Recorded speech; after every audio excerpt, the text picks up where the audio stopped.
watching. We'll see you back here for more fun tomorrow.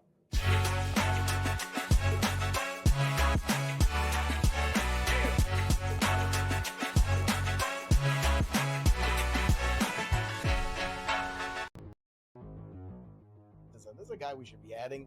And if you add him this week, you loved life because he was coming off not just a great Sunday last week when we were ahead of that curve, but also a great Thursday night football as well. So last week, 7 for 9 for 164 and a touchdown. This week on Thursday, 5 for 5, 77 and a touchdown. He didn't even play the first 2 weeks of the year, and he's already a top 10 tight end in scoring, if you can believe it. Fantasy Sports Today, only on SportsGrid. Travis Hunter, Joe, is a part-time wide receiver.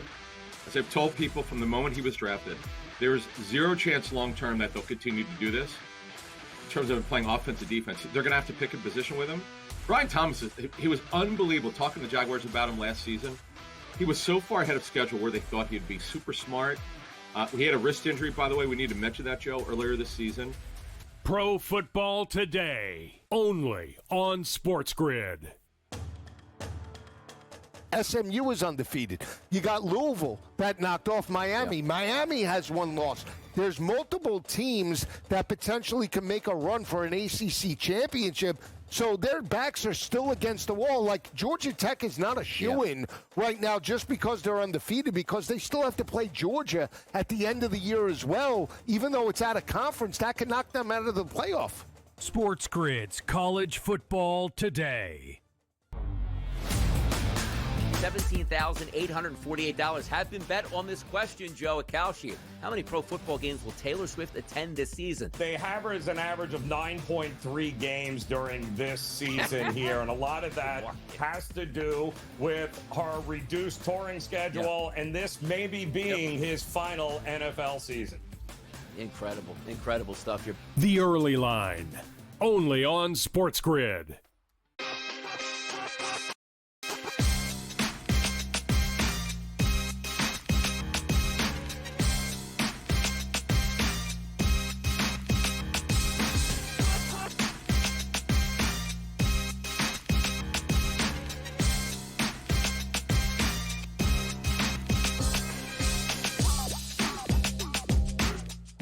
All right, let's get to it. It is game time decisions, and we are live on SportsGrid. It is a Monday night, and there is so much on our plate. But we now introduce the start of the college basketball season.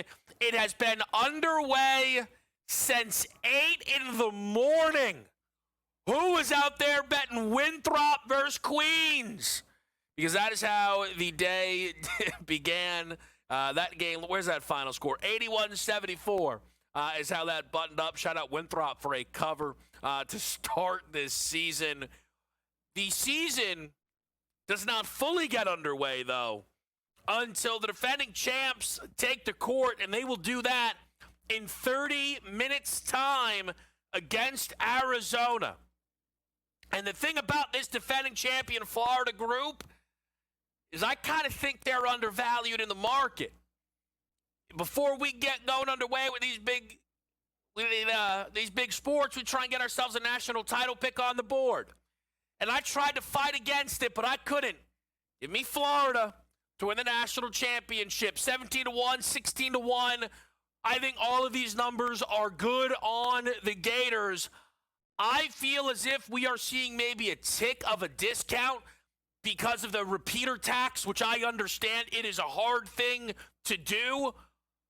UConn did it, and I think at the minimum, Florida will be heavily in the mix. Top 10 offense, top 10 defense on Ken Palm, just one of 3 teams. They bring back the entire front court in Alex Condon, Thomas Howe, Ruben Chinaloo, and I love the backcourt. I think Xavier Lee out of Princeton could be a star in the SEC, and I still bet on Cal guards. Not California, Calipari. And Boogie Flan transfers out of Arkansas to Florida, and under Todd Golden, I expect plenty. I think they have one of the best starting 5s in the country. We're back in Florida in the national championship market. We're backing them laying a 3.5 against Arizona as well. College basketball is back. Top 5 St. John's is in action right now, and we will talk plenty about the college basketball slate here tonight. We are laying some big numbers on this slate. We will get that to you, crew best bets and everything in just a little bit. But because it is a Monday, you know that means we have Monday Night Football. Will you be able to watch this game? Some of you, me, maybe not. Would be great if we could button it up. Figure this thing out, ESPN and YouTube.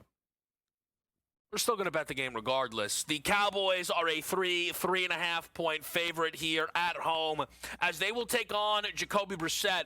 Interesting report came out within the last 15, 20 minutes from ESPN. Jeremy Fowler letting us know that Kyler Murray, who is not expected to play tonight, will also not have a role in the game, which had previously been suggested. Now, maybe that was just gamesmanship from Arizona, trying to give Dallas a little bit to prepare for on their plate beyond just the Jacoby Brissett minutes. But if it's anything other than that, then Kyler Murray's time in Arizona is coming to a close. To suggest a player is not healthy enough to be your starting quarterback while being your franchise quarterback, but could be healthy enough to have a role is outrageous, simply. Makes tonight's game a fascinating one to close out Week 9. A lot happened in Week 9, including some devastating news in Washington with Jaden Daniels suffering a major and gruesome injury at the end of the game against the Seattle Seahawks. The Pro Football Doc, Dr. David Chow, will join us in an hour to give us his insight into that injury and some other key ones across the National Football League. I will say on the Jaden Daniels injury piece, because I think that this is a big talking point for many, should Jaden Daniels have been in the game? And I think very often people will say, you don't expect the injuries. We saw from Washington that they thought the game was over, that they had fully tapped out. There was no chance of a comeback. There was nothing to see here. And we saw that on the first play of the fourth quarter when they punted the football on the 50-yard line. 4th and 14, Kansas City went for a 4th and 17 against Buffalo and got it. 4th and 14 at the 50, you punt, you pull. They did not do that in Washington, and unfortunately, we end up with an injured Jaden Daniels. We do have an NBA card tonight. We do have an NHL card tonight. In the association, some key injury news out of Los Angeles as they are in Portland. You see that big number. That is no gift. That is an out Luka Doncic and an out Austin Reeves. Of course, LeBron's still yet to make his debut this season. You are seeing nearly double digits now between the Blazers and the Lakers. You are seeing double digits in quite a few spots on this slate tonight. Denver, Sacramento in altitude. Houston taking on Cooper Flagg of the Dallas Mavericks. Anthony Davis injured for the first time this season is out for this basketball game.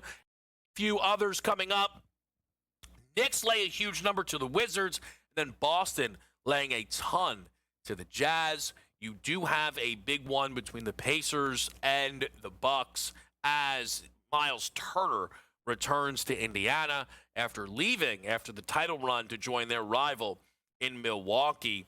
Now, on the ice tonight, it's not a big card, but it's kind of star-studded. Pittsburgh and Toronto.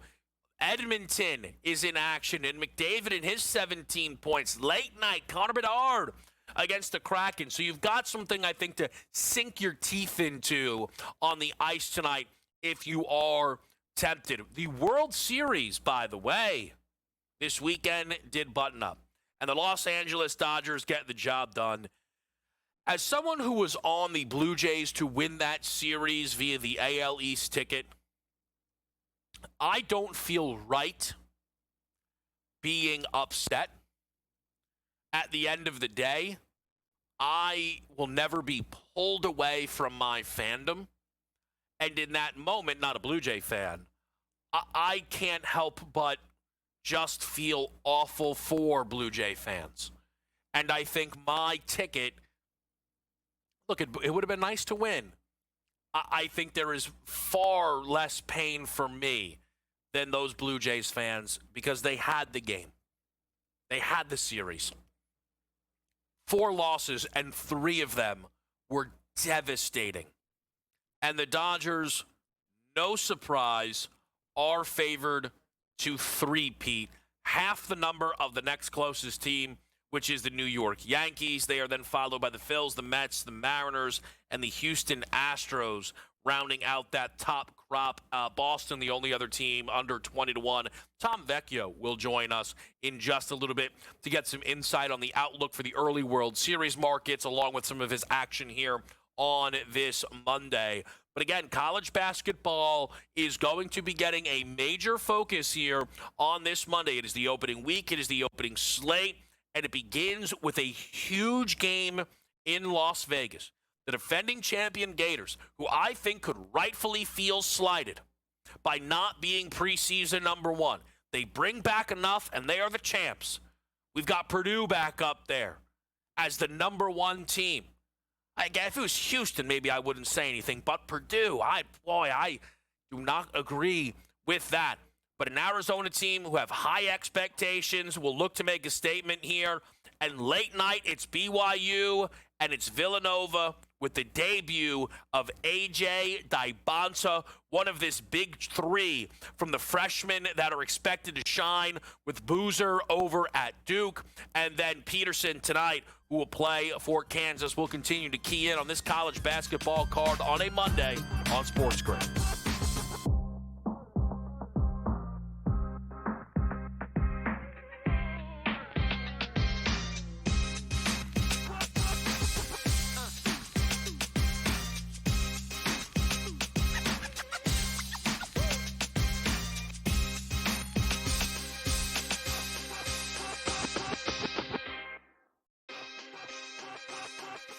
What have the Jays done all season long? And you've seen it, Kev, as a fan of the AL East.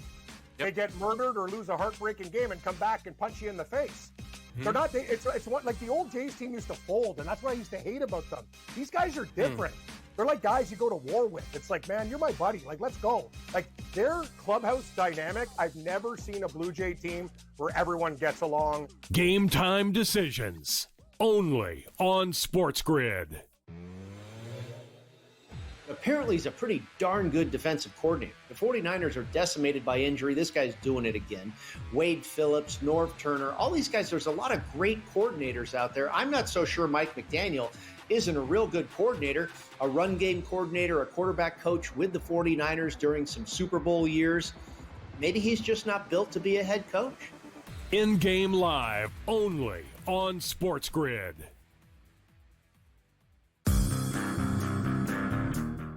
I think a divorce is coming. I don't think LeBron finishes the year with the LA Lakers. And the trump card he tried to play has backfired on him big time. And I'm here for all the smoke. I got my marshmallows. I got my skewers. I got the fireplace. I'm going to sit back, kicking my feet, and watch the LA dysfunction play out in real time. The Craig Carton Show, only on SportsGrid. Governor calls you out in a football state. You're out. And it was so funny, too, because after he fired Kelly on Sunday, right, Woodward released a statement that said that, you know, in effect, that he was still in charge of the athletic department. Well, you didn't check with the governor because apparently he had other plans for the athletic department, and you're not in them. The Early Line, only on SportsGrid.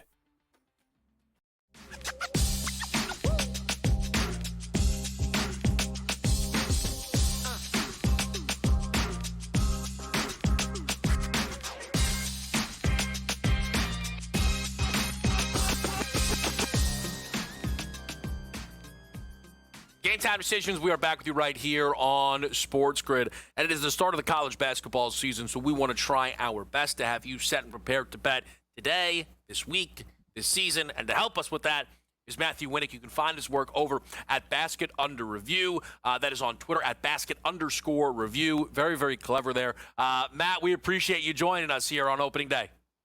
I appreciate it. Look, it's the best day of the year for college basketball, diehards, because not everyone's around yet, but there's a lot of games to watch and a lot of, lessons to be learned. Yeah, absolutely. Now, the big game, I think the biggest game on this slate, it's our only ranked matchup. It's Arizona and Florida. The Gators, on the heels of a national championship victory, won that. It was not UConn-esque, right? It wasn't dominant. They didn't win every game, but by 10, 15, 20 points. But they're looking to do what UConn did and repeat. How much of a chance do you give them to do that, and how do you feel they match up with Arizona tonight? Well, the front court is very familiar for Florida. These are all guys that were big parts of their championship run last year, but the back court is completely new. Boogie Flandon, Xavier Lee are taking over for Elijah Martin and, of course, Walter Clayton. And they're going to be the key to this team. If those two come out with the vengeance and they're two of the better guards in the SEC, then Florida absolutely has a chance to repeat. But if the back court is weak, there's only so much the front court can do. They're more complementary guys next to the on-ball guards.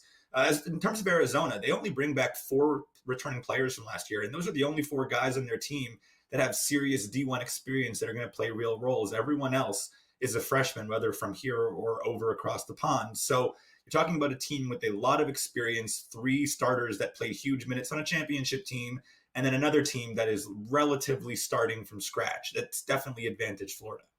Yeah, I am very curious to see how the backcourt for Fland and Lee pans out. I think the selling point for me is that I think it's very likely at least one of them hits, if not both.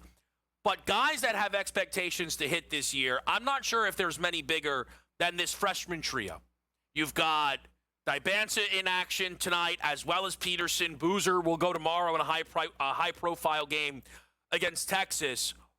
How are you kind of judging the expectations? Like, if you did, I don't know if you did All-American teams. Do you think they're all going to be at first team? How are you viewing the trio? I'd say that the most likely outcome is all 3 of them are some level of All-American first, second, or third team.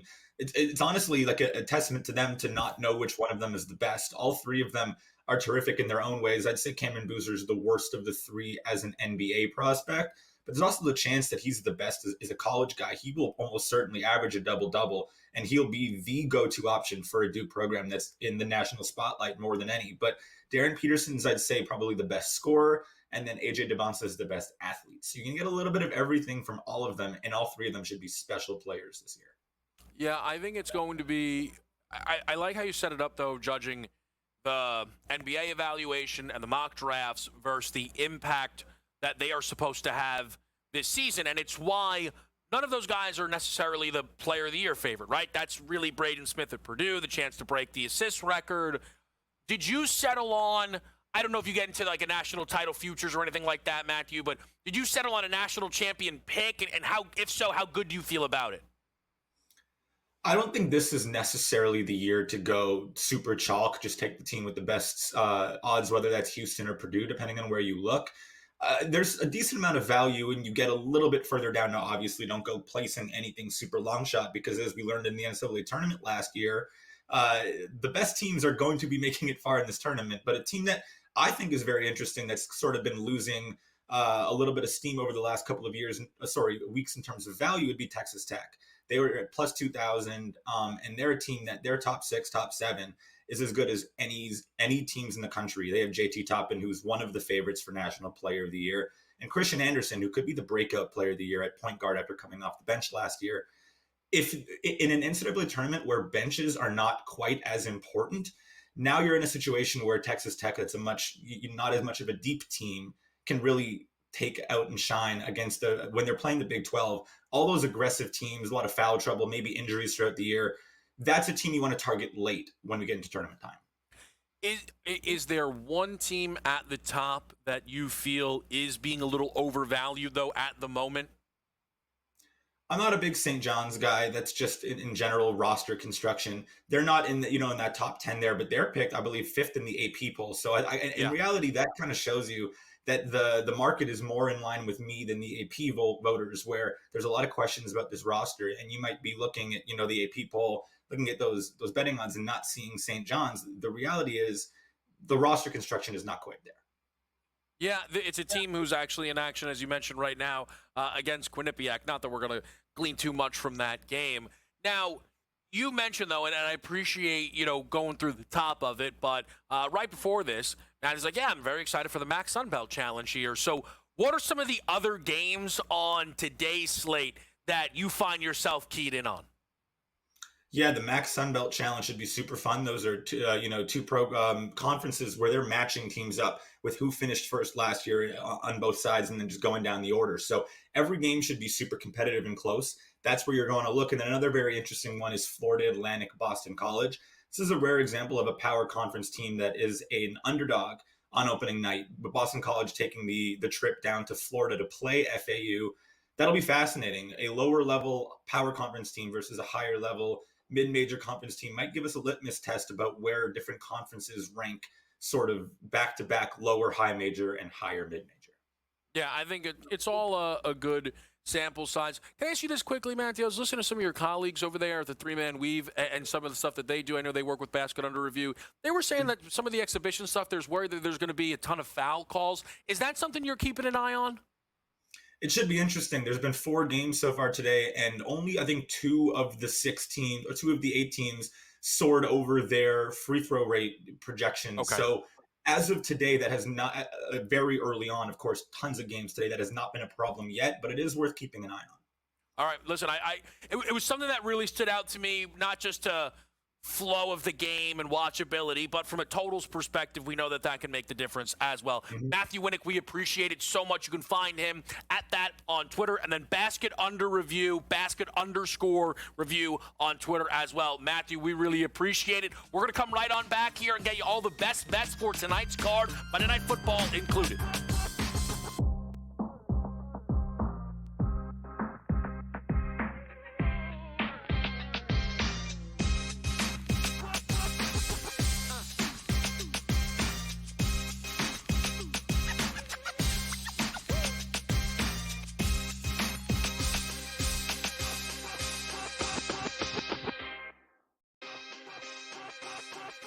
What have the Jays done all season long? And you've seen it, Kev, as a fan of the AL East. Yep. They get murdered or lose a heartbreaking game and come back and punch you in the face. Mm-hmm. They're not. It's what, like the old Jays team used to fold, and that's what I used to hate about them. These guys are different. They're like guys you go to war with. It's like, man, you're my buddy. Like, let's go. Like, their clubhouse dynamic, I've never seen a Blue Jay team where everyone gets along. Game time decisions, only on SportsGrid. Apparently, he's a pretty darn good defensive coordinator. The 49ers are decimated by injury. This guy's doing it again. Wade Phillips, Norv Turner, all these guys, there's a lot of great coordinators out there. I'm not so sure Mike McDaniel isn't a real good coordinator, a run game coordinator, a quarterback coach with the 49ers during some Super Bowl years. Maybe he's just not built to be a head coach. In-game live, only on SportsGrid.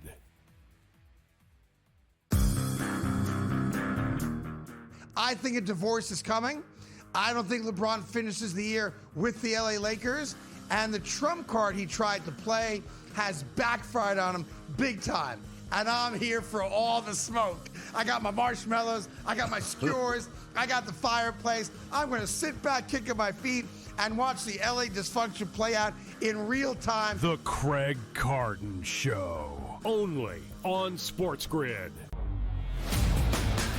Governor calls you out in the football state. You're out. And it was so funny, too, because after he fired Kelly on Sunday, right, Woodward released a statement that said that, in effect, that he was still in charge of the athletic department. Well, you didn't check with the governor because apparently he had other plans for the athletic department, and you're not in them. The Early Line, only on SportsGrid.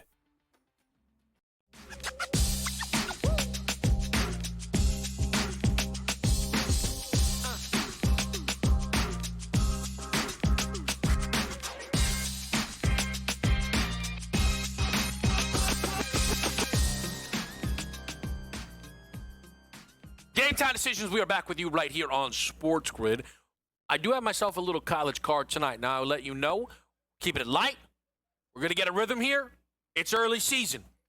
I feel as if during the college football season and the NBA season, there was a little additional excitement for myself. Bet into some spots where maybe we weren't as certain.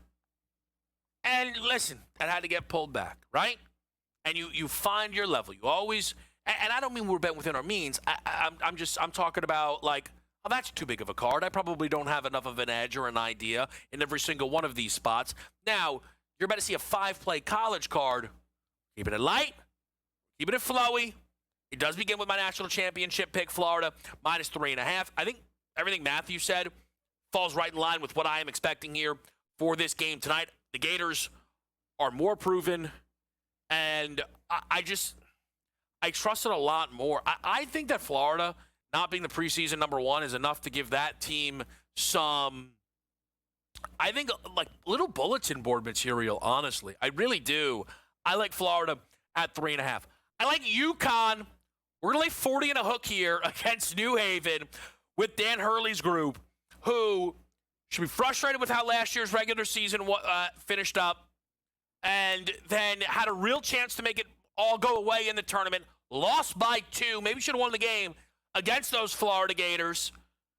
He's got a combination of plenty returning and really impactful freshmen, 5 stars. I think UConn could look to make a statement early. I think Louisville could look to make a statement early at 35.5. Pat Kelsey did not have, I think, a great little, when I say offseason, I mean last like month or so, losing out on recruiting battles, getting sunned by Bill Self on the post-game handshake line. I think he might just want to stick his chest out here against South Carolina State, run it up 50-point style. So we're going to lay 35.5 with Louisville. We're going to take in 2 spots. And it just so happens that these two teams are playing one another in their upcoming game. So maybe it's a double look ahead. We're going to fade North Carolina and Hubert Davis with Central Arkansas. Let's take 32. And we're going to fade Kansas with Green Bay at 31. The Packers are getting 31. I know they lost to the Panthers, but come on. You got to take an opportunity here. Darren Peterson's a star, but we're going to take the 31 with Green Bay. I think it's a little too much on the freshman on the debut. That is where we sit right now for your college basketball card. How about a best bet card? This guy, AJ. Arizona Mooney line? How dare he? Fading my national champion pick. Didn't even take the 3.5. Straight money line. Leaves the door open for us both to lose with the Florida win by 1, 2, or 3. That is an unimaginable move, but I have to respect it. Yarnell right at home. Kevontae Turpin, long reception. Over 13.5. I mean, that bet comes with a blanket and a pillow, let me tell you. I love that thing. I really do. You'll be watching that game mid-third quarter. There goes Turpin for 14. There goes Turpin for 26. You're like, they made that the number? What's that about? I like that one quite a bit. Wow, Chris. No all-team totals? CeeDee Lamb, anytime touchdown? I saw a parlay, a poll on Twitter. It said better bet. Lamb for a touchdown or George Pickens for a touchdown. Let me see if I can locate that poll. I can. 65.7% said Lamb. But the fact that the poll was out, maybe that means that person is leaning Pickens. That would be good news for Chris if I know how he likes to calculate things. I want Dallas laying 3. Look, stop the madness. Here's the reality, man. Look at the total. Look at the total for this football game tonight. We're going to get into this total a little bit more with Tom back here. All right, this total at 53.5, a.k.a. 77.5, is telling you that Dallas is into the 30s. Enough with this Jacoby Brissett. I listen, is he better than Kyler on the season? Kind of. He really is. But at some point, that stops. I think we're getting a great number on Dallas because Denver smashed them. Denver and Arizona are not comparable. This is the Cowboys to beat a 2-5 football team by 3 at home with Dak Prescott. This is pressure-free Prescott. And he gets to mix in a little prime time? He should absolutely show out. We're laying the 3 with Dallas. We'll get you your primetime producer parlay. Don't worry about it. You got Tom Vecchio join us next on Sports Grid.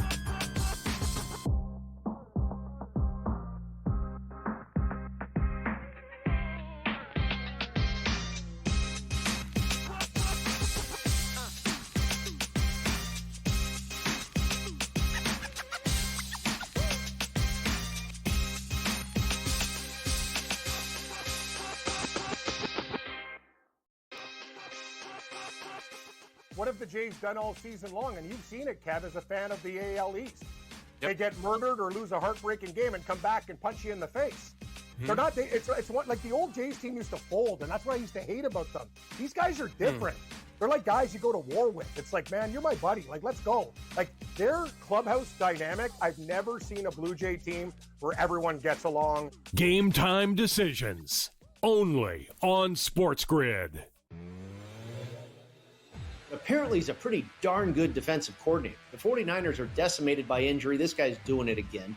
Wade Phillips, Norv Turner, all these guys, there's a lot of great coordinators out there. I'm not so sure Mike McDaniel isn't a real good coordinator, a run game coordinator, a quarterback coach with the 49ers during some Super Bowl years. Maybe he's just not built to be a head coach. In-game live only on SportsGrid.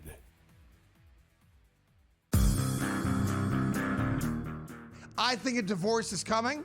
I don't think LeBron finishes the year with the LA Lakers. And the trump card he tried to play has backfired on him big time.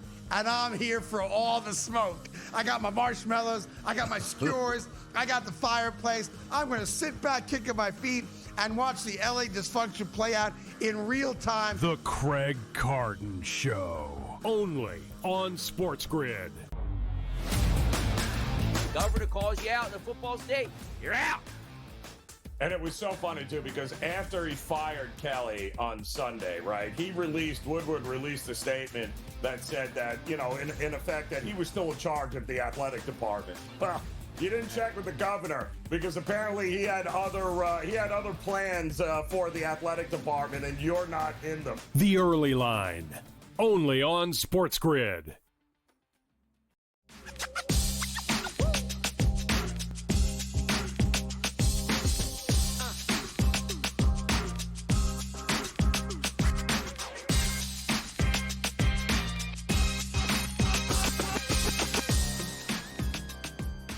Take it, Tom, take it. Game time decisions, baby. We are back in a big way. The Gators are taking the floor. If you are just tuning in, we are betting Florida to win the national championship in college basketball this year. Don't be scared. Don't run from it.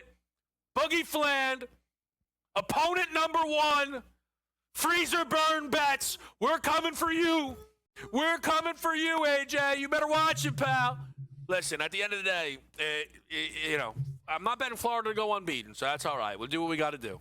We do what we got to do. AJ is a part, of course, of that primetime producer parlay. Monday Night Football, Cardinals, Cowboys, and we got an interesting one here. We've got Bam Knight, anytime touchdown, bam. CeeDee Lamb, 70 receiving yards, bam. Under 62.5. Bam, bam, alt parlay. I like what they're doing here. You're getting plus 446. Now, you see how I was complimentary there? Our next guest has no problem let you know he doesn't like it. He would never take it. And, in fact, he might put all 3 legs in reverse. He just has to locate a Bam Knight, no touchdown. That's our good pal, Tom Vecchio. You can catch him here across the SportsGrid network. Tom, it is always good to check in with you. Monday Night Football, Cardinals, Cowboys. What are you on? Well, first off, I want to say that I was the guest mystery picker on Friday's show and came through with Bijan over 35.5 receiving yards. So had to spoil that. All right. Now, yeah, time out. All right, so apparently it's game time decisions. First of all, That's a great name. First of all, would you have done that if it didn't come in? I think that's a question we'll never know the answer to. Tom, I think you're the first mystery picker to reveal themselves. I mean, that's an outrageous move. You gotta we got to do things for the people, right? And you got to be in the mix for them. And I want to, I do want to take credit, but I would also own up to it when, it wasn't right. But now we can get to Monday Night Football. And I think we're in for a good game. A lot of people are expecting points, as, the total would suggest. And I really like Jake Ferguson to have a bounce back game. Coming off a game where he had one target, no receptions, no yards last week. And, some of that was overall just the defense that they had going up against Denver, which is certainly tough. But also on the Arizona side of things, really like Jacoby Brissett under 35.5 pass attempts. When we look back at quarterbacks that have played the Cowboys this season, 3 quarterbacks have gone over that number. 2 of the games, the Packers and the Giants, those games went to overtime. Justin Fields went over that number. All the other quarterbacks are staying under that number. Even when the Bears and Caleb Williams put up over 40 points, he did so in 28 attempts. The Cowboys' defense is so bad that these quarterbacks don't need to have 11, 12 play drives. They can get down the field in a handful of plays because they're breaking off these big chunk plays. And in the run, Jacoby Brissett probably doesn't throw the ball 35 times tonight. Yeah, I have an issue with the comfortability you are seeing the Jacoby Brissett numbers into the market tonight. And that really is just kind of, it spans every aspect of this game. And I am well aware that Jacoby Brissett has stepped in and been, in his 2 starts, he's basically throwing for 300 yards a game. But I think those are things not likely to continue. And people will say, oh, but it's Dallas's defense. I understand that. I'm not sure Dallas's defense is going to give up 35 every single game and 300 yards and 3 touchdowns in every single game. So I am on Dallas in this spot here, Tom, at -3. Is there anything else standing out to you in this one? I will be playing a few Bam Knight props. I haven't gotten them in yet. Bam Knight TD, Bam Knight over on yards, receiving yards, rushing yards, whatever it might be. And that is solely based on the fact that I'm going up against Bam Knight in a fantasy matchup, and I need him to score, I don't know what it is, fewer than 5 points in order for me to win. So I'm just doing some type of emotional hedge where I can cash some bets and I'll lose the matchup because it's 5 points. That is outrageous. That's just flatly crazy. How? I can't even. If you needed to score less than 5 points, right? So, and I honestly don't think that's going to happen. I think he's going to have more than 10 points. So if he does that, it means he's racking up yards, he's scoring a touchdown, he's doing this, that. So I might as well win a bet he might and lose a matchup. Well, I think you can get middled on that. I also think it's like 5 points. It's just like one fantasy game. Like, is it that? Like, yes, it's in my most important league where I'm up against it. All right, so maybe it's not your year. Maybe stop trying to fade yourself in the props market. You're beat. You're beat, and that's what it is. Listen, it happens. It's not the only fantasy league you're up against it in, right? And that's okay. Hey, whoa. That's not what? I just felt like it's a safe assumption. I thought we were, I don't know. I couldn't be talking about anything specific. I would be crazy of me. This Sunday, when we look back to this Sunday, there were a lot of good games, but the biggest game was Buffalo and Kansas City. Josh Allen and the Bills get it done again, 28-21. What was your biggest takeaway from Josh Allen versus Patrick Mahomes? Well, going into the game, I was on the Bills, and, we talked about Kansas City last week, and it's great to see Kansas City score a ton of points against the Commanders without Daniels. It's great to see Kansas City score a ton of points versus the Raiders, but, those games don't tell us anything. And it's not to say that the Bills were cruising. Like, they just beat the Panthers. Okay, whatever. They lost the 2 games prior to their bye. Ultimately, what I came away from the game is that, the Bills' secondary stepped up really for the majority of the game. Mahomes had one of his worst passing days, not just of the season, of his career. When they were showing the graphic about his completion percentage is one of the worst of his career. So I saw that to be good. We also saw that James Cook came through with a big game against a good run defense. So things fell into place for Buffalo.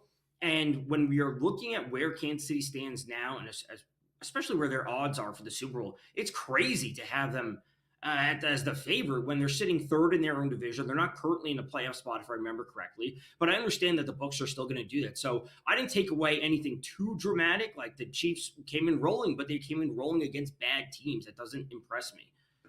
Yeah, I think the interesting thing for Kansas City is they have a really good win against Detroit and a really good win against Baltimore.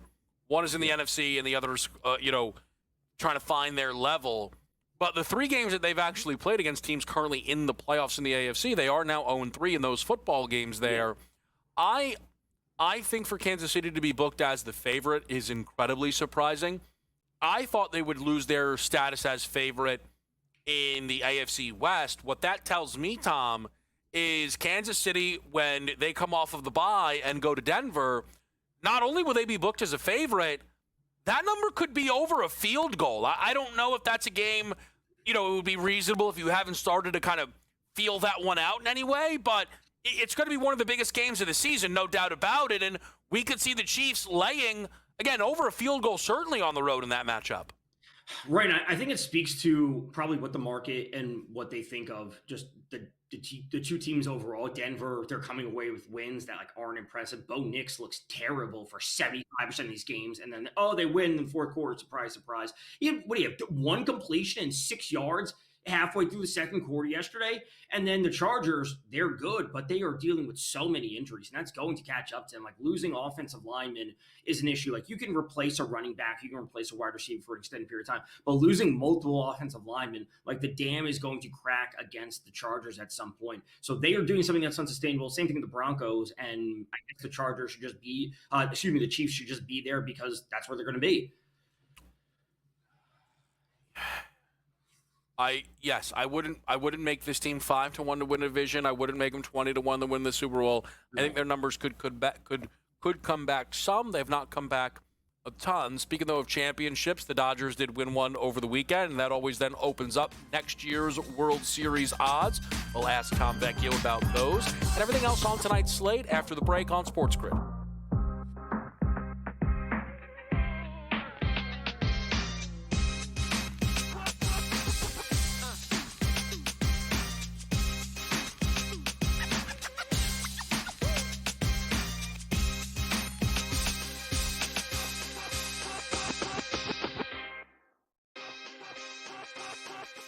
What have the Jays done all season long? And you've seen it, Kev, as a fan of the AL East. Yep. They get murdered or lose a heartbreaking game and come back and punch you in the face. Mm-hmm. They're not. It's what the old Jays team used to fold, and that's what I used to hate about them. These guys are different. They're like guys you go to war with. It's man, you're my buddy. Let's go. Their clubhouse dynamic. I've never seen a Blue Jay team where everyone gets along. Game time decisions only on SportsGrid. Apparently, he's a pretty darn good defensive coordinator. The 49ers are decimated by injury. This guy's doing it again.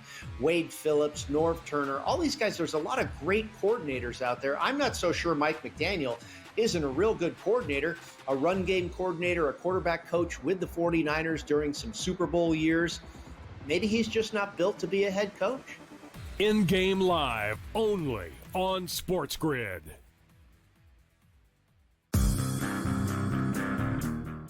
I think a divorce is coming. I don't think LeBron finishes the year with the LA Lakers. And the trump card he tried to play has backfired on him big time.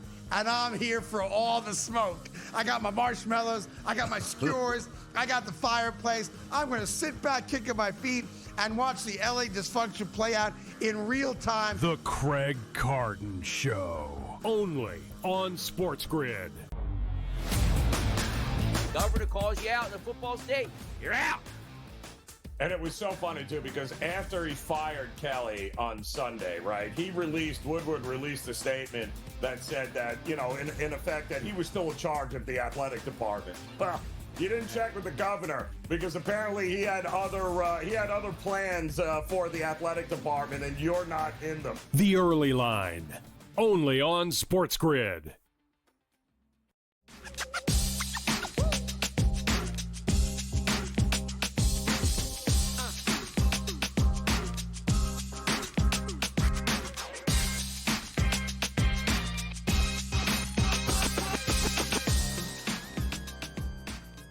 SportsGrid Live on a Monday night. Kevin Walsh with you. We're joined by Tom Vecchio. You can catch across the SportsGrid network. Tom does an excellent job talking NHL, NBA, Major League Baseball. Tom, do you have any action tonight in the NHL or NBA? I don't. Surprisingly, only NFL tonight for me. The NHL slate is actually, no, I do. I have Denver first half -6.5. One of the guests we had on last night on IGL talked me into that. So that's what I do. Have no NHL action. It's kind of it's a weird slate tonight. I don't love it. All right, snuck up on him. Tom, but you also do an excellent job talking Major League Baseball. You and Donnie did a great job throughout the baseball summer, going through on Pro Baseball Today. We saw that season come to a close Saturday night with the Dodgers winning their second in a row. No surprise they open up as the favorite to three-peat, sitting at plus 350. Yeah. One of my favorite things in sports betting is the second a season ends, that fresh eyes on next year's market. I'm sure you've taken a look at this. Has there been a number or two that have stood out to you? I would be willing to consider the Braves in a bounce back season at 20-1. They ran horribly this year, right? They not from an injury perspective, which was absolutely atrocious, but losing a lot of one-score games, losing a lot of games where they're trailing after the eighth inning. If those things can be remedied via a bullpen. Now, they have to make those moves in order to bolster a bullpen. Obviously, we'd like to see Strider. We'd like to see Schmidt-Shawver. We'd like to see Schwellenbach, all their starters back in ready to go since spring training. We'd like to see Cunha there, et cetera, et cetera. But they have the majority of their team locked up. So they're going to have those guys there, whether or not the regression bounces back for Austin Riley, who had a down year. Those things are yet to be seen, but at least be healthy, and then I'll be interested. The number that stood out to me, so it was just a surprise, not as much like this is a good number. I think maybe if anything, it's a bad number. It's the Yankees at 7-1. Yeah. Clearly, the market, is going to show separation from the Dodgers and everyone else. But the gap between the Dodgers and the Yankees is nearly the gap, Tom, between the Yankees and everyone else. Why would you think the books would show, in again, an early 2026 market, some love and respect to this New York Yankees team? I don't think it's either of those. I don't think it's love or respect. It's just pure risk aversion. Like they're hanging a 10 or 12 to number. That's what the Yankees should be, right? If you told me it was the Dodgers should not be 3.5 to 1. That's a crazy number. The Dodgers should be 5 or 6 to 1. The Yankees and everyone else should be 11, 12, 13, whatever it is. Pick your number. It doesn't really matter. But that's where they should be. So they're never going to hang the Yankees at 12 to 1, knowing that, I don't want to say they're running out of real estate, but like they are running out of the best years of Aaron Judge. So they have to make big moves in order to do things. And I know Scooble's name has come up a lot in connection with the Yankees as Scooble's coming up to free agency after the coming season. They have a lot of players that they need to replace. There's been talk about Kyle Tucker, whatever it might be. So they're going to make a splash. And I think the books want to be at 7-1 or 8-1, whatever it is, before those moves happen. So they don't have to adjust the number. They don't have to have a 12 out there and drop it down to 8 or 7. It's already there, and people just aren't going to bet a 7-1 number. I'm glad you mentioned Scooball, Tom. Last thing on this. Do you think Detroit being at 27-1 is a product of them thinking he could be gone, or just a reflection of what they think of the Tigers? I think it's what they think of the Tigers. I also think it's the division overall. Like we saw the Tigers, then they nearly collapsed this year. We see the Guardians, they come back, but the Guardians can't beat them in the playoffs. We're going to see, I would like to see the Royals in a bit of a bounce back year. Like there's no one team that makes enough moves to put them ahead of each other. So they're all just going to be in that same grouping. And if Scooball does leave, the Tigers, I don't want to say stand no chance, but it is a significant downgrade to them. Yeah, they would, the number would. He's a pure free agent, Tom, or they think he could be dealt? If he'd be dealt, I'd be shocked, and it would require multiple top 10 prospects from the coming team. So we're here with Tom Vecchio on this Monday Night Football, Cowboys-Cardinals tonight, 3.5 point number, big-time total, 53.5. Tom, I know that for you, of course, you like to get pregame action in, but you love the opportunity to follow a game live and look for those angles. And one thing I always appreciated on the chances we've had to do in-game live together is you kind of have things that you're almost preset looking for, and I think maybe that makes things almost a little bit easier on you. Yeah. Are there certain game scripts that you would be happy to see that could then create some opportunity for you on this one? Yeah, if we see the Cardinals get the ball first and they score, and we get a 2.5 number on the Cowboys, sign me up for 2.5, knowing that Brandon Aubrey's there to kick us a winning field goal. I don't want the 3. I don't want to push 3.5. No thanks. Obviously, you give me a 2.5 on the Cowboys, knowing that Brandon Aubrey can hit a field goal from 65 yards or whatever. I think that's great. And then of course, like the answer is injuries. Like that's what it really comes down to: being ready to jump on injuries and being able to react quicker and being able to evaluate things faster than the market would. So if one of the receivers were to get hurt, Marv Harrison, Pickens, CeeDee Lamb, or McBride, buying into the other player on that team that is healthy to see them see the majority of the receiving yards moving forward. That's what I'm always looking for in every single game possible. Obviously, it's very difficult on Sunday when there's 8 games going on at once, at least in the 1 p.m. window. But when it comes to these island games, if a player is getting hurt, I am ready to jump on that line. I'm also ready to jump on potentially an under for a quarterback since he's not going to be passing as much. For you, with the Dallas backfield, Javonte Williams has had himself a very, very good season, but there was not a lot of preseason belief in him. And that led then to Jaden Blue being heavily discussed. Now, with a Miles Sanders injury and just, this is how seasons go, we've seen Blue pop up more and more. Do you think this is a guy who could start to factor into this prolific offense, Jaden Blue? Jaden Blue's inactive tonight. Is that right? Yeah, that's what I'm double checking. I saw it for the Schefter. Why is he inactive? So he is inactive. Is Sanders back? I don't believe so, but it would be Hunter Lepke. Malik Davis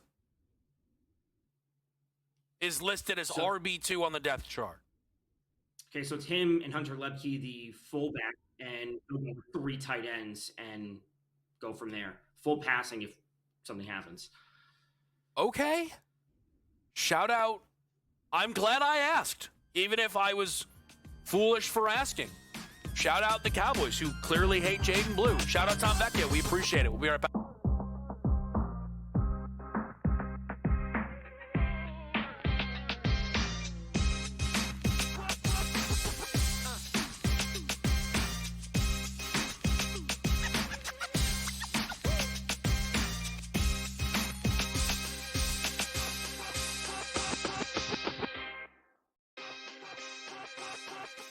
What have the Jays done all season long? And you've seen it, Kev, as a fan of the AL East.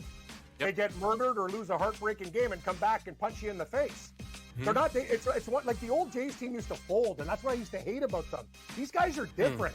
They're like guys you go to war with. It's like, man, you're my buddy. Like, let's go. Like, their clubhouse dynamic, I've never seen a Blue Jay team where everyone gets along. Game time decisions, only on SportsGrid. Apparently, he's a pretty darn good defensive coordinator. The 49ers are decimated by injury. This guy's doing it again. Wade Phillips, Norv Turner, all these guys, there's a lot of great coordinators out there. I'm not so sure Mike McDaniel isn't a real good coordinator, a run game coordinator, a quarterback coach with the 49ers during some Super Bowl years. Maybe he's just not built to be a head coach. In-game live, only on SportsGrid.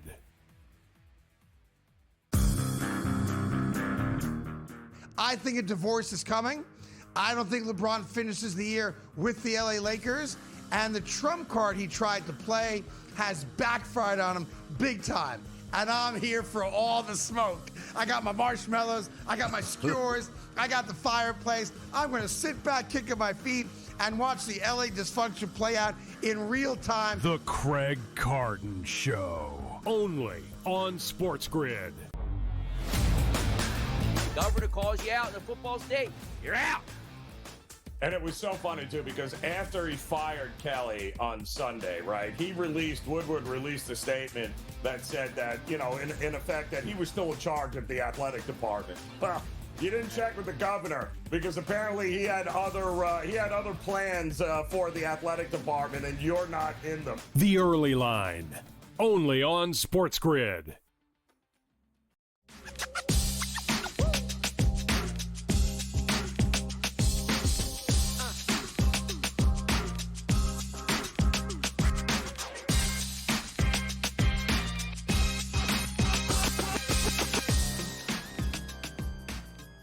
Okay, we are live with you right here. It is Game Time Decisions. We have not talked a ton about tonight's NBA card.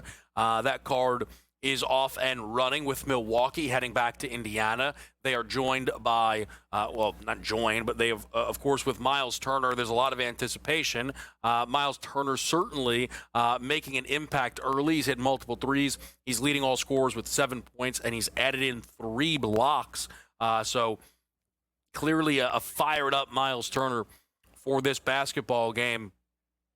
You also have the Nets looking for their first win home tonight on the second leg of a back-to-back against the Minnesota Timberwolves. So with this card tonight, and I just think where we are in the NBA season, you're going to have the Saturday, Sunday, Monday stretch feel like it's a different world. If you're not a day-to-day NBA bettor, if the NBA is not your favorite sport, right, or it's not up there for you, you may not know that the Golden State Warriors not only lost that Friday game against a Giannis-less Milwaukee team, but followed it up by losing Saturday to the Indiana Pacers. Or that Bucks team got Giannis back and then lost at home to Sacramento. You maybe showing up to tonight's slate, seeing the Lakers catch at a big number. What's going on here? No Luka, no Reeves, right? It's a tricky slate. There are a few guys who stood out to me for some potential numbers. I have not played anything at this point. I think it could be whether you want to play them small, chase a big number, or alt it all down. Let's get to plus 115, plus 120, parlay piece.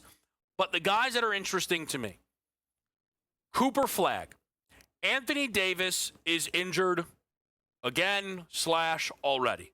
It is unfortunate for Dallas. It is the reality for Dallas. It will be all season long. It is why they were seen as a team that I thought would be good maybe game to game health-wise, but full season not so much. They didn't even look good game to game at all, even when healthy.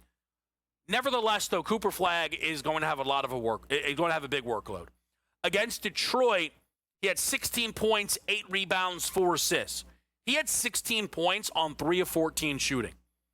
There's room to run here for Cooper Flagg, who should not be a 41% shooter from the field.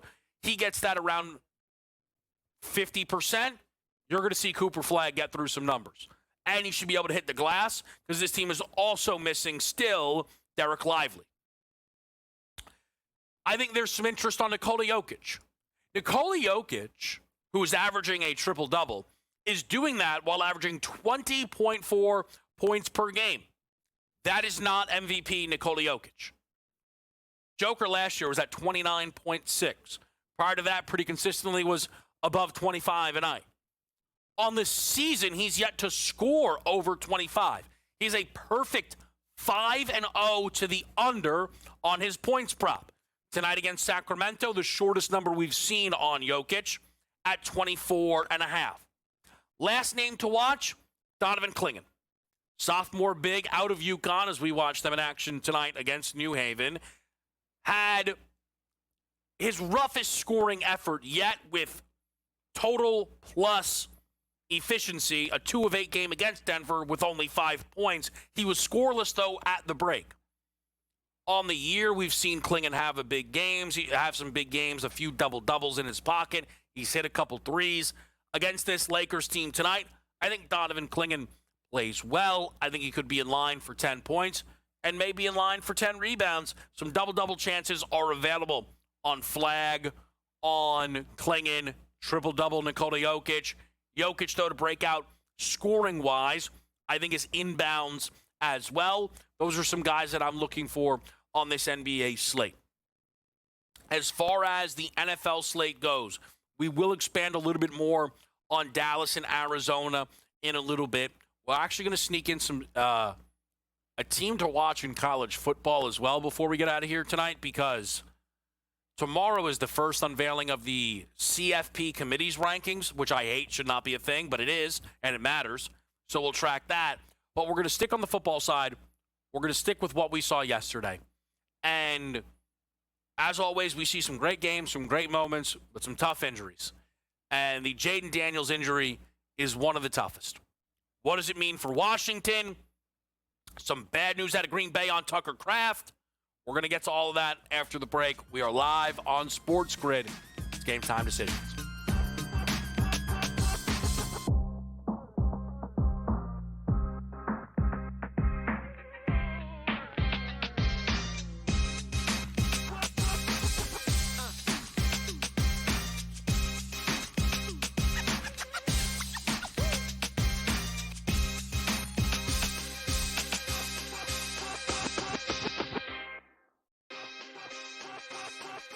What have the Jays done all season long? And you've seen it, Kev, as a fan of the AL East.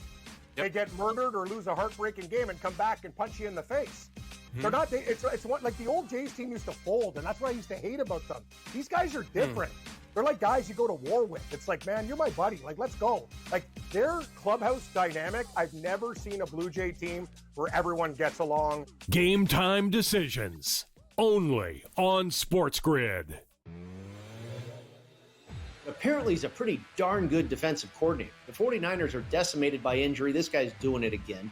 Wade Phillips, Norv Turner, all these guys, there's a lot of great coordinators out there. I'm not so sure Mike McDaniel isn't a real good coordinator, a run game coordinator, a quarterback coach with the 49ers during some Super Bowl years. Maybe he's just not built to be a head coach. In-game live, only on SportsGrid.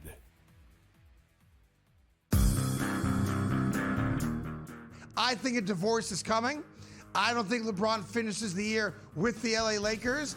And the trump card he tried to play has backfired on him big time. And I'm here for all the smoke. I got my marshmallows. I got my skewers. I got the fireplace. I'm going to sit back, kicking my feet, and watch the LA dysfunction play out in real time. The Craig Carton Show, only on SportsGrid. Governor calls you out in a football state. You're out. And it was so funny, too, because after he fired Kelly on Sunday, right, Woodward released a statement that said that, you know, in effect, that he was still in charge of the athletic department. Well, you didn't check with the governor because apparently he had other plans for the athletic department, and you're not in them. The Early Line, only on SportsGrid.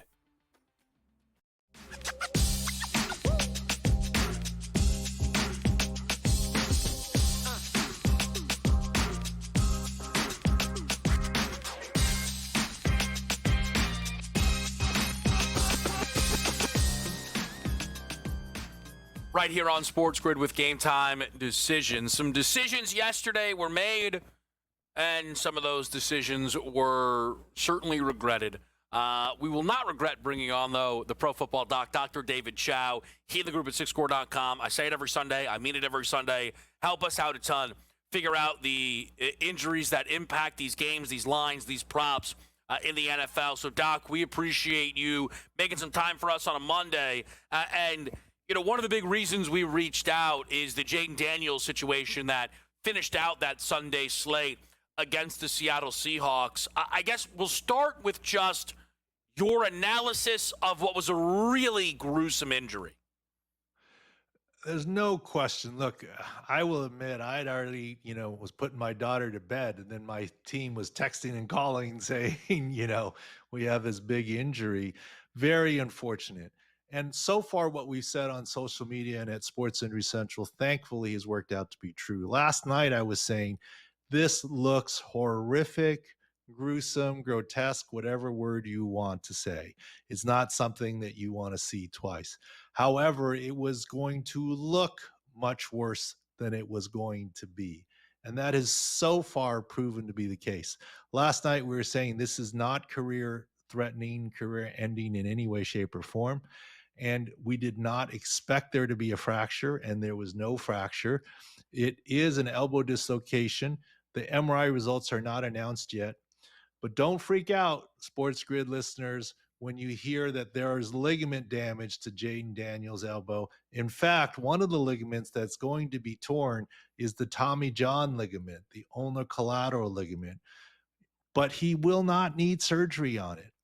Several NFL players have already returned to play this season, including Khalil Mack after an elbow dislocation, and not needed to have their ulnar collateral ligament fixed. Unless Jaden Daniels is going to become a left-handed power pitcher or quarterback, you don't need that to play the game unless you're a throwing athlete. So don't freak out about that. He actually has a reasonable chance to return this season if the Commanders can stay alive. So the follow-up, though, Doc, that people were talking about, and I thought it would be helpful to get your insight on just the fact that Jaden Daniels was out there in that game. It's late fourth quarter. They're down by 30. And a lot of people were frustrated that this happened in that situation. There's no question. And I think people would be frustrated if it happened right after halftime. Oh, but, you still could have won the game. They'd be frustrated. And it's rightfully so. It's Jaden Daniels. And obviously I heard the comparisons. They're trying to RG3 the kid. No, I don't think that's the case. Okay. But here's the thing. Look, as a team physician, I don't make the decisions of who plays in the game and who doesn't once they're cleared medically. And if you're cleared medically, you're able to be out there, and it becomes a coaching decision. Dan Quinn has said, yeah, maybe he should have done things differently now. He obviously did not call a running play for Jaden Daniels. That was supposed to be a handoff or a quick pass. But it's the game of football. Competitive juices get going. I will say this, though. I love the discussion between Tony Dungy and Rodney Harrison after the game. And Rodney's my guy, man. San Diego Chargers just got into the Chargers Hall of Fame. And I did chuckle a little bit. I love what Rodney was saying about protecting the player, and you got to take him out, this, that, the other. But on the inside, I was like, yeah, Rodney, when you were the star on the San Diego Chargers, if we were losing by 30 points and they said pull you from the game, I don't think you would have come out of the game. I mean, I just found that, love Rodney to death. And I'm not saying his perspective is wrong, but the Rodney Harrison I knew as a player would have never allowed himself to be removed from a game, even in that circumstance. It's unfortunate that he was injured, but maybe now that we look at it at the lens that it's not career-threatening ending and maybe not even season ending because it just looked horrific, maybe some of that tempers down. We'll see. So, Doc, another big injury that happened yesterday was Tucker Kraft to the Green Bay Packers. I guess with this situation, because, it's you guys saw it early, confirmed to be a torn ACL, the question now probably becomes, how is everybody else going to look in Green Bay in an attempt to step up for the guy who has been certainly I think on offense, Doc, their best player? Well, let me tell you, this is what GMs get paid to do, right? And in Washington, you've got Marcus Mariota. That's not horrible. In Green Bay, you got Luke Musgrave, who I love. And, maybe he gets this chance now. It is a next man up philosophy, and both of those teams have a good next man up option. And we'll see what happens. Look, the only good news now is nowadays with ACLs, we'll see Tucker Kraft next season. At what point is the question, but we will see him next season. Well, do we think that Matthew Golden will be fine? Is Josh Jacobs a guy that you guys feel fine about? His name keeps popping up on injury reports.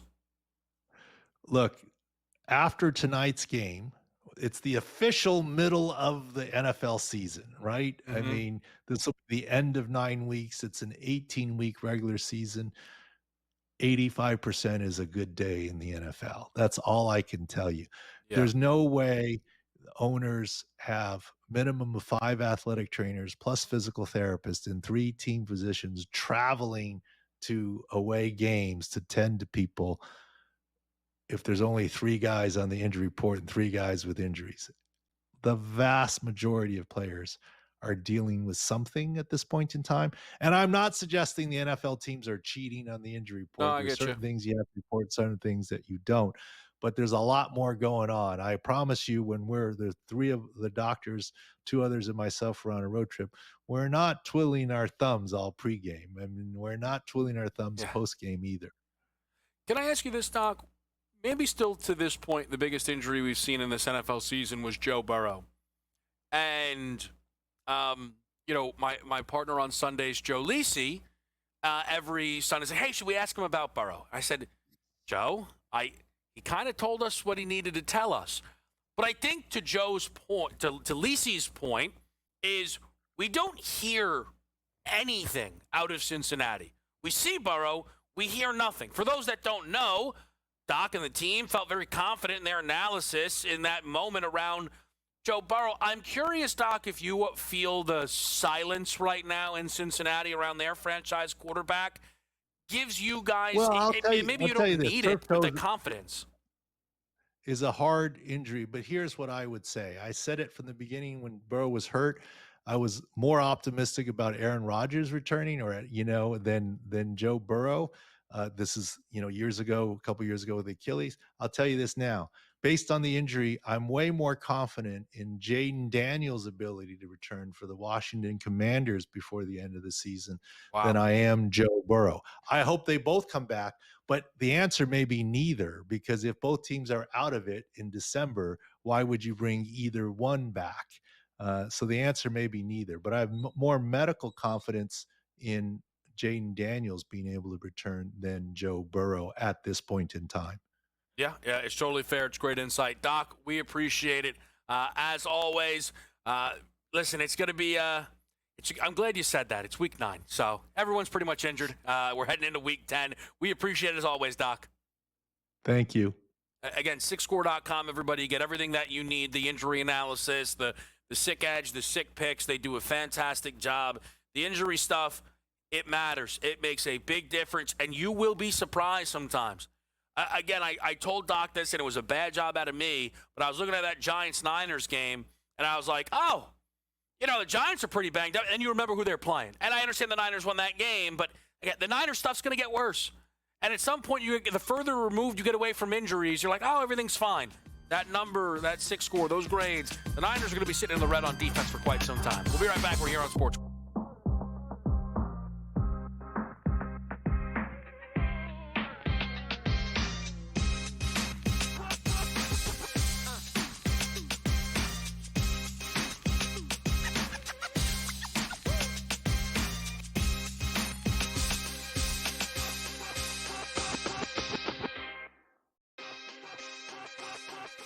What have the Jays done all season long? And you've seen it, Kev, as a fan of the AL East. Yep. They get murdered or lose a heartbreaking game and come back and punch you in the face. Mm-hmm. They're not. It's what, like the old Jays team used to fold, and that's what I used to hate about them. These guys are different.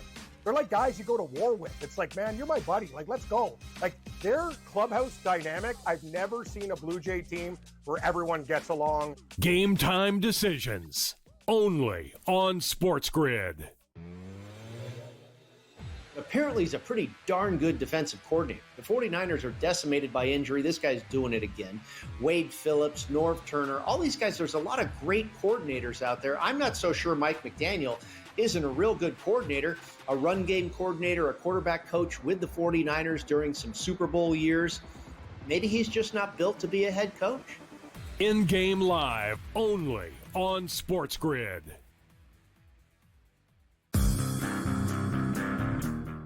I think a divorce is coming. I don't think LeBron finishes the year with the LA Lakers. And the trump card he tried to play has backfired on him big time. And I'm here for all the smoke. I got my marshmallows. I got my skewers. I got the fireplace. I'm going to sit back, kicking my feet, and watch the LA dysfunction play out in real time. The Craig Carton Show. Only on SportsGrid. Governor calls you out in a football state, you're out.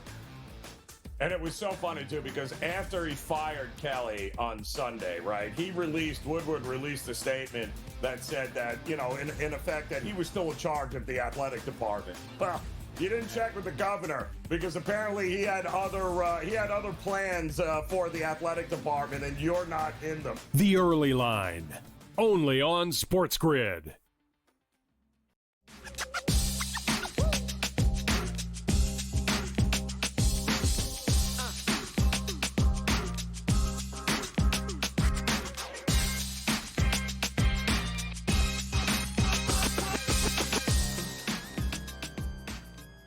Okay, back with you right here. It is SportsGrid. It is game time decisions.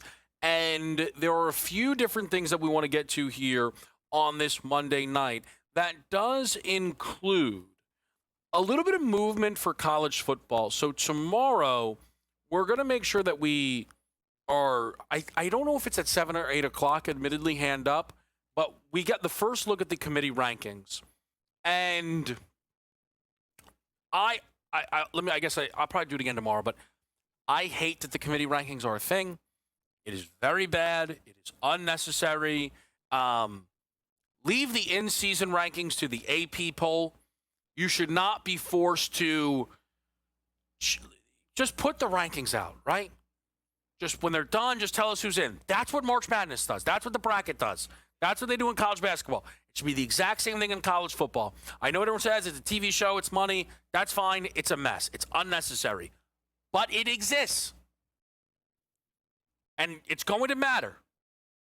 And one team who is absolutely going to be there is Texas. But here's a really interesting thing about Texas. In the AP poll, they climbed up to 13 with their win against Vanderbilt. And Texas entered the year as one of the favorites to win the national championship, and a loss to Ohio State was hardly cause, enough reason for panic. But then things started to take off a little bit after they lost to Florida. And you found this team sitting, in this like plus 340 range. And the market has moved in their favor against them. Boom, back, forth. And as high as plus 390 on Texas is now down to plus 172. So I have a question. And I think tomorrow is going to make a difference. What is the Texas starting point? How far back can things go? There are 3 games left on the Texas schedule. They have a bye. They are at Georgia. They're home against Arkansas. And then they play at home against Texas A&M. Let's be very clear. If Texas wins out, they are in. They may be in the SEC championship game if they win out, and in fact, they probably will be. What if Texas goes 2-1 in the final 3 and finish 9-3? Florida's not a good loss. It's not. It was on the road. It was by 8. But at Ohio State and at Georgia, if those are the losses, and the final thing they offer the committee is beating Texas A&M, maybe an unbeaten Aggies. If Texas does win in Athens in their next game, they're going to be inside the top 10, maybe higher.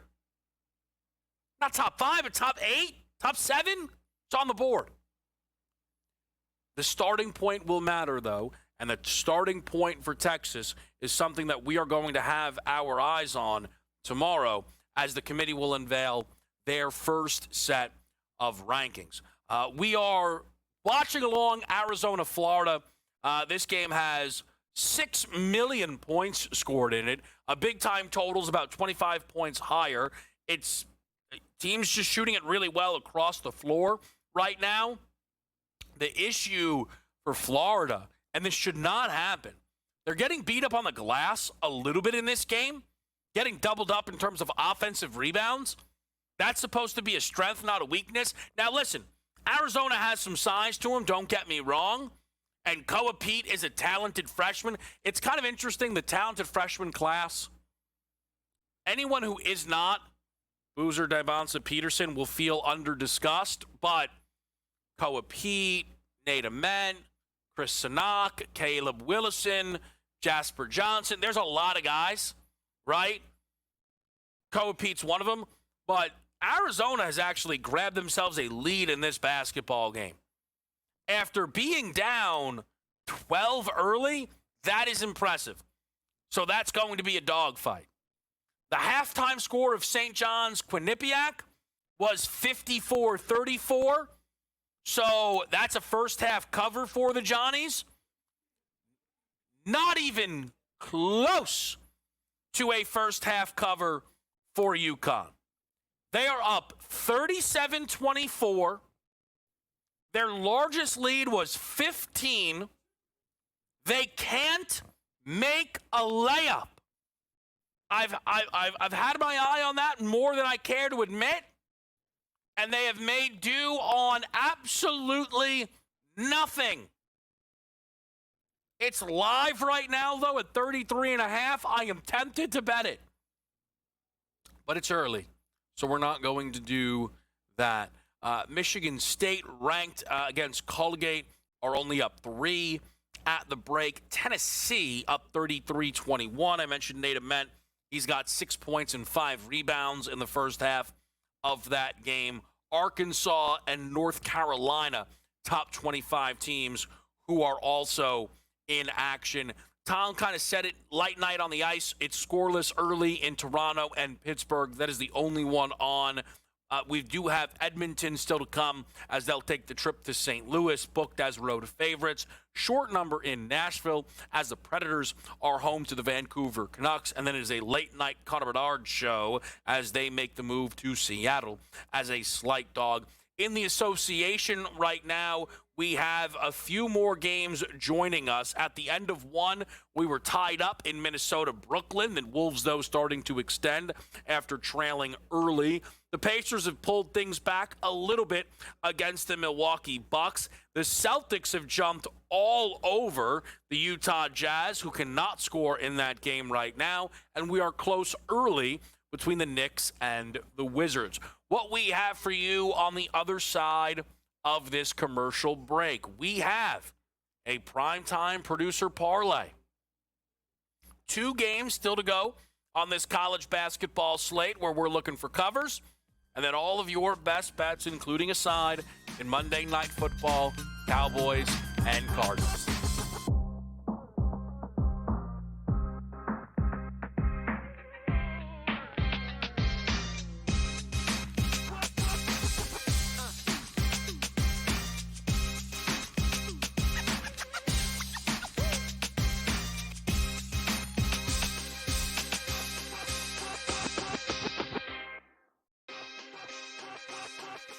What have the Jays done all season long? And you've seen it, Kev, as a fan of the AL East. They get murdered or lose a heartbreaking game and come back and punch you in the face. They're not. It's what, like the old Jays team used to fold, and that's what I used to hate about them. These guys are different. They're like guys you go to war with. It's like, man, you're my buddy. Like, let's go. Like, their clubhouse dynamic, I've never seen a Blue Jay team where everyone gets along. Game time decisions only on SportsGrid.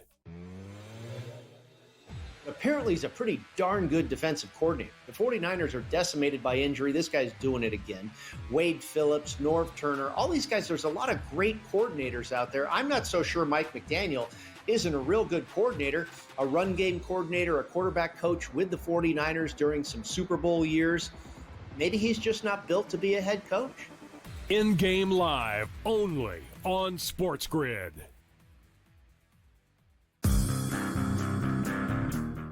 I think a divorce is coming. I don't think LeBron finishes the year with the LA Lakers. And the trump card he tried to play has backfired on him big time. And I'm here for all the smoke. I got my marshmallows. I got my skewers. I got the fireplace. I'm going to sit back, kicking my feet, and watch the LA dysfunction play out in real time. The Craig Carton Show. Only on SportsGrid. Governor calls you out in the football state. You're out. And it was so funny, too, because after he fired Kelly on Sunday, right, Woodward released a statement that said that, you know, in effect, that he was still in charge of the athletic department. Well, you didn't check with the governor because apparently he had other plans for the athletic department, and you're not in them. The Early Line. Only on SportsGrid.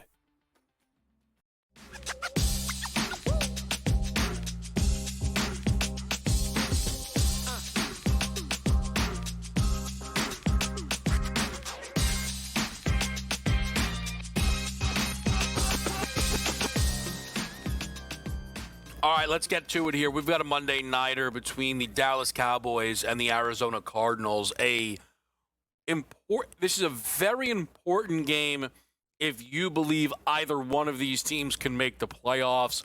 With a loss tonight, there is just no world you could actually believe that is on the board. For both of these teams, though, I think it is possible to think they're out of it. Arizona specifically, the issue for the Cardinals is not just the 2-5 record, but the fact that in front of them are the Rams, Niners, and Seahawks, who are just all looking like significantly better football teams than the Arizona Cardinals could be on their best day. Dallas, though, at 4-4-1, if they do get a win tonight, would, from a loss column perspective, line in with a 5-4 Carolina, but they have already likely kind of not given themselves enough breathing room. Yet, I look at this game, and despite that these are two teams towards the bottom, I don't think they are particularly close. I think we've seen the Dallas Cowboys show that they are not to be trusted at a big level. But when the number's right, the number's right. And I'm actually, kind of noticing, I've bet on Dallas quite a bit this year. Catching 8.5 against Philly opening night. Catching a touchdown at home against Green Bay. Well, we're not catching a touchdown with Dallas. We're laying a field goal at home against a 2-5 team on a backup quarterback. I have to trust the Cowboys here at 3. The juice at the time was -118. It looks like you can still get -120 in the market. You'd rather not have the hook out there, though I don't expect it to come into play. I am not banking on Jacoby Brissett continuing to average 300 passing yards a game. I think this Dallas defense is awful. I had expected as much when they dealt away Micah Parsons because it looked like it was going to be really bad, even with Parsons. I do not think they're going to give up a zillion points every single game. I like the Dallas Cowboys at -3. Chris loves CeeDee Lamb anytime touchdown. He is confident as can be that CeeDee Lamb will be into the end zone in this one. Kevontae Turpin for the long reception at 13.5 is how Sam plays it. And AJ, right now, is up early against Florida. Never in my dreams would I be victory lapping a lead in this game. I'll tell you that. You got to ask yourself, why didn't he play first half Mooney line? Then we really could have got on the root in the Gators train. I will say this for Florida. Look, if you lose the first game, it is fine. But there's got to be a little bit of a wake-up call for that front court because they're getting beat up now a little on the interior, and that is just not supposed to be how this Florida team is built. I do like what I've seen from Boogie Fland and Xavier Lee from what I've been able to see here in this game that's going to go to the break at 50-46. The other college games that I will be rooting on tonight, we do have another college game in action right now. Not a good start, 51-23. UNC has jumped all over Central Arkansas. The Bears struggling big in this matchup, but there is plenty of time left. We are going to lay 35.5 with Louisville and take 31 with Green Bay. At the moment, we are trending to an 0-3 start. Some would say these next two feel very due, and I would say I appreciate your optimism. Primetime producer parlay, Bam Knight anytime touchdown. CeeDee Lamb for 70 in the receiving game. And an under 62.5 at -320. Kind of one of those inverse parlays that gets you a nice price there at +446. I didn't play a prop in this game. If I were to, perhaps I'd go to our target player prop, Marvin Harrison Jr. anytime touchdown, I may now be mad at some people in the back that their best bet was a wide receiver touchdown and it wasn't Marvin Harrison. I don't know. That's interesting. Something to track, something to follow. In Game Live is next, right here on SportsGrid.